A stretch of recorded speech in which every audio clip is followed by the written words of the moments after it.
बिस्मिल्लाहिर्रहमानिर्रहीम, अस्सलाम वालेकुम। ये मिल्किंग बफलोज़ हैं। इनकी पहले भी 2-3 दफ़ा मैंने वीडियो बनाई है। एक्चुअली जो आज सबसे इम्पोर्टेंट बात मैं बताना चाह रहा था, आज सुबह जब इनको जवी का साइलेज डाला ना, सुबह सुबह हम जवी का साइलेज डाल देते हैं तो जानवर एक दो दफ़ा तो 5-10 मिनट खुली पे खड़े होकर खा लेते हैं। उसके बाद फिर जानवर इधर आके बैठ जाते हैं। तो उसके बाद फिर जानवरों को तालाब में भेजते हैं। जानवर नहा के जब आते हैं उसके बाद फिर खाना शुरू कर देते हैं। आज कंडीशन ये थी कि दिन में थी बहुत ज़्यादा गर्मी, तो जानवर सिरे से जानवरों ने कुछ खाया ही नहीं, बल्कि जाके ना सीधे शेड के नीचे बैठ गए थे।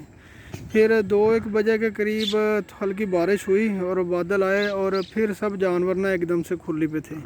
अब मेन चीज़ जो मैं आपको बताना चाह रहा था वो थी यही कि मैंने एक वीडियो अपलोड की थी जिसमें मैंने बताया था कि हमने पंखा लगाया हुआ है प्रेग्नेंट भैंसों के लिए, क्योंकि इन दिनों में हबस बहुत ज़्यादा होती है और जब हवा रुकती है ना, जानवर बहुत ज़्यादा डिस्टर्ब होते हैं, भैंस ख़ास तौर पे, क्योंकि पानी का जानवर है और गर्मी बर्दाश्त कर तो लेती है, मतलब कि रह जाती है, लेकिन प्रोडक्शन उस हवाले से नहीं आती।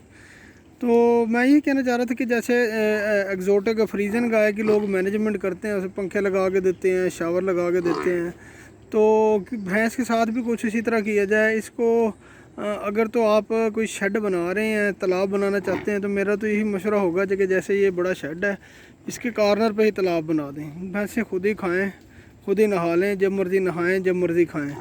तो उसका ये कि इनटेक जब जानवरों का डिस्टर्ब होता है ना, खुराक सही से नहीं खाते, तो वो ज़ाहिर सी बात है फिर उसकी प्रोडक्शन भी उतनी अच्छी नहीं आनी। तो हमारा मेन मकसद होता है कि जानवरों का इनटेक बढ़ाना, खुराक बढ़ाना, कैसे जानवर खुराक ज़्यादा से ज़्यादा खाए और कैसे ज़्यादा से ज़्यादा प्रोडक्शन ली जाए। तो एक तो तालाब का तो मैंने पहले भी कई दफ़ा जिक्र किया है, अगर कोई पास नहर है वो भी सबसे अच्छा ज़रिया है। फीडिंग का भी मैं कई दफ़ा बता चुका हूँ कि फीडिंग शाम के वक्त करें या बिल्कुल सुबह करें सूरज निकलने से पहले, और दिन में जानवर को किसी ऐसी ठंडी जगह रखें जहाँ मतलब हवा का गुज़र हो और डायरेक्ट धूप ना आए, तपश ना हो, भैंसें तंग ना हो। और इस तरह अगर आप दें, मैं अभी रिकॉर्ड चेक कर रहा था अपने जानवरों का मिल्क प्रोडक्शन का, अल्हम्दुलिल्लाह भैंसों को सूए दूसरे सूए की झोटियाँ हैं, उनको सूए 10-10 महीने हो गए हैं, 9-9 10-10 महीने, और अभी भी अल्हम्दुलिल्लाह 9 लीटर 9.5 लीटर तक दूध है। तो मैं फिर कोशिश यही करता हूँ कि जो जानवर प्रेग्नेंट होते हैं ना, उनको फिर 8 पैरा करके, मतलब है एक टाइम दूध निकाल लिया, एक टाइम छोड़ दिया, ऐसा ऐसा करके जानवरों को ड्राई करें ताकि वो अगले सूए के लिए अपनी बॉडी ज़रा सेट कर ले। अब ये चीज़ें डिपेंड करती हैं मैनेजमेंट के ऊपर, किस तरह आप हीट स्ट्रेस को कंट्रोल करते हैं। जैसे ही हीट स्ट्रेस को कंट्रोल करेंगे, बेहतरीन प्रोडक्शन आएगी भैंस की, बड़ी ज़बरदस्त किस्म की आप प्रोडक्शन भी लेंगे, उसकी अच्छी ग्रोथ भी लेंगे। और फिर ये ज़ाहिर सी बात है, फिर ये डेयरी का काम तभी प्रॉफिटेबल होता है जब आपकी आउटपुट अच्छी होती है। आउटपुट अच्छी, अब ये दो महीने हैं जो हबस के हैं, जिसके अंदर जानवर शदीद तंग होते हैं। वो अगला महीना आना है, देसी महीना जिसे भादों कहते हैं, उसके अंदर तो और भी ज़्यादा बुरा हाल होता है। तो हवा का काइंडली कहीं ना कहीं से इंतज़ाम करें कि जानवरों को हवा लगती रहे, कहीं ना कहीं किसी पंखे का इंतज़ाम कर दें। 1-2 जानवर हैं शेड के अंदर, कोशिश करें जो बड़ा एग्जॉस्ट फ़ैन है वो लगा लें, उसकी थ्रो ज़रा ज़्यादा है। अब भैंसें अल्हम्दुलिल्लाह बड़ी अच्छी प्रोडक्शन है, 7-7 8-8 महीने हो गए हैं उनकी भी, ताज़े सुए जानवर की तो वैसे भी अच्छी होती है। तो ये चीज़ें हैं कि सस्टेनेबल प्रोडक्शन लेने के लिए ना आपको चीज़ें मैनेज करनी पड़ेंगी। कच्चा एरिया सबसे ज़्यादा ज़रूरी है। हाँ, जो पक्की जगह है वो जहाँ खुली है आपकी, वो पक्का एरिया रखें, बाकी कच्चा रखें। अभी मैं भैंस दिखाता हूँ आपको, बगैर सींगों वाली खड़ी है। इसका माशाल्लाह पहले सुबह का 2852 लीटर दूध था इस झोटी का, ये खड़ी है बगैर सींगों वाली, और इसकी बड़ी ही ज़बरदस्त किस्म की अडर कन्फर्मेशन है। अब भी इसे काव की तकरीबन 6.5-7 महीने हो गए हैं, 10.5-11 लीटर दूध इसका अभी भी है अल्हम्दुलिल्लाह। तालाब में हम भेजते हैं 2-3 दफ़ा, सुबह सुबह साइलेज डाल देते हैं ताकि जानवर मैक्सिमम जितना खा सकता है खाए, उसके बाद तालाब में बिठा देते हैं। हमारे पास क्योंकि चीज़ें अवेलेबल हैं, हम इसीलिए हीट स्ट्रेस को कंट्रोल कर रहे हैं, तो प्रोडक्शन भी अल्हम्दुलिल्लाह बेहतर आ रही है।